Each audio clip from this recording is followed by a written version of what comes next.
ସାଧାରଣତଃ ସମସ୍ତେ କୂଅରେ ପାଣି ଥିବା ଦେଖିଥିବେ, କୌଣସି ଶୁଖିଲା କୂଅ ଦେଖିଥିବେ, କିନ୍ତୁ କେବେ ଶୁଖି ନଥିବା କୌଣସି କୂଅରୁ ରଙ୍ଗୀନ ଆଲୋକ ବାହାରୁଛି ବୋଲି। ତେବେ ଆଜି ଆମେ ଆପଣଙ୍କୁ ଜଣାଇବୁ ଏକ କୂଅ ବିଷୟରେ, ଯେଉଁ କୂଅରୁ ସବୁବେଳେ ରଙ୍ଗୀନ ଆଲୋକ ବାହାରିଥାଏ।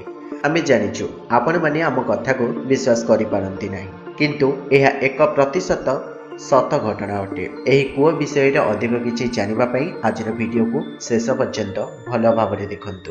ପର୍ତ୍ତୁଗାଲରେ ଏମିତି ଏକ କୂଅ ରହିଛି ଯେଉଁଥିରୁ ତୀବ୍ର ଆଲୋକ ବାହାରୁଥିବାର ଜଣାପଡ଼ିଛି।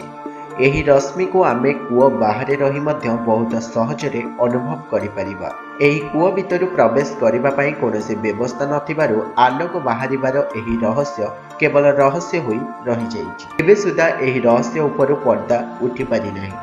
କେଉଁ କାରଣରୁ ଏହି ଆଲୋକ ବାହାରୁଛି ଏହା କାହାକୁ ମଧ୍ୟ ଜଣା ନାହିଁ। ଏହି କୂଅର ଯେତିକି ଭିତରକୁ ପ୍ରବେଶ କରାଯାଏ, ଏହା ଧୀରେ ଧୀରେ ସଂକୁଚିତ ହୋଇଯାଇଥାଏ। ସାଇଣ୍ଟିଫିକ୍ ମାନଙ୍କ କହିବା ଅନୁଯାୟୀ ଲେଡି ନଥିଙ୍ଗ ନାମକ ଏହି କୂଅ ଦେଖିବାକୁ ଠିକ୍ ଏକ ଓଲଟା ଟାୱାର ଭଳି। ଏହା ଉପରୁ ଯେତେ ଓସାର ଦେଖାଯାଏ, ଭିତରୁ ସେତେ ସଂକୀର୍ଣ୍ଣ ହୋଇଥାଏ। ଫ୍ରେଣ୍ଡସ୍, ଏହା ଥିଲା ଆଜିର ଏକ ରହସ୍ୟମୟ ଭିଡ଼ିଓ। ଏହିପରି ଅନେକ ରହସ୍ୟମୟ ଭିଡ଼ିଓ ଦେଖିବା ପାଇଁ ଆମ ଚ୍ୟାନେଲକୁ ସବସ୍କ୍ରାଇବ୍ କରନ୍ତୁ ଏବଂ ଆଜିର ଭିଡ଼ିଓ ଯଦି ଆପଣଙ୍କୁ ଭଲ ଲାଗିଥାଏ ତେବେ ଭିଡ଼ିଓକୁ ଲାଇକ୍ କରନ୍ତୁ।